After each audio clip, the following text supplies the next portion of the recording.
하나님의 말씀이 영혼의 양식이라면 기도는 영혼의 호흡입니다. 하루의 시작을 말씀과 기도로 연다면 우리의 영혼은 날로 건강해질 것입니다. 오늘은 열왕기상 10장 24절과 25절의 말씀을 묵상하여 우리의 영혼을 살찌우고 기도로 하루를 시작함으로 활력을 얻고자 합니다. 온 세상 사람들이 다 하나님께서 솔로몬의 마음에 주신 지혜를 들으며 그의 얼굴을 보기 원하여 그들이 각기 예물을 가지고 왔으니 곧 은그릇과 금그릇과 의복과 갑옷과 향품과 말과 노새라. 해마다 그리하였더라. 지식도 재산이라는 주장은 언제부터 있었을까요?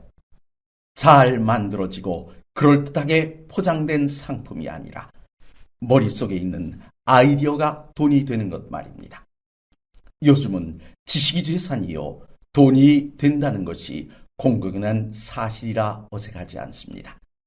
하지만 한 사람 한 사람의 노동력이 재산이던 고대 사회에서 지식이 재산이라는 말은 어느 정도 설득력이 있었을까요? 고대 사회의 신들을 살펴보면 각 민족마다 모양과 이름은 다를지라도 타산을 상징하는 신들이 있었습니다. 농사를 지으려 해도 사람의 손이 많아야 했고 전쟁을 수행하려 해도 사람이 많아야 했습니다. 그래서 인구수가 곧 국력이요 국가의 재산이었습니다. 상황이 이러하니 고대 사람들은 신의 능력을 빌어서라도 아이를 많이 낳고자 했던 것입니다. 본문을 살펴보십시오. 온 세상 사람들이 솔로몬을 보기 위해 왔습니다. 그런데 그들은 솔로몬을 만나기 위한 예물로 금그릇, 은그릇과 의복, 갑옷, 향품과 말과 노새를 해마다 가져왔습니다. 그들은 하나님께서 솔로몬의 마음에 주신 지혜를 듣기 위해 그리했다는 사실입니다. 이러한 일이 예루살렘 경제에 어떤 영향을 미쳤을까요? 적어도 이 시기 솔로몬에게만큼은 지식이 재산이라 할 만하지 않았을까요? 21절에는 솔로몬의 시대에 은을 귀히 여기지 않았다고 하였고 27절에는 왕이 예루살렘에서 은을 돌같이 흔하게 하였다고 기록하고 있습니다. 다시 말해 솔로몬 한 사람이 예루살렘의 경제를 살찌우고 있었다는 것입니다. 어떻게 이런 일이 가능했을까요? 그것은 하나님의 신실하심 때문입니다. 성전을 건축하기 전 솔로몬은 산당에서 1000번제를 드렸습니다.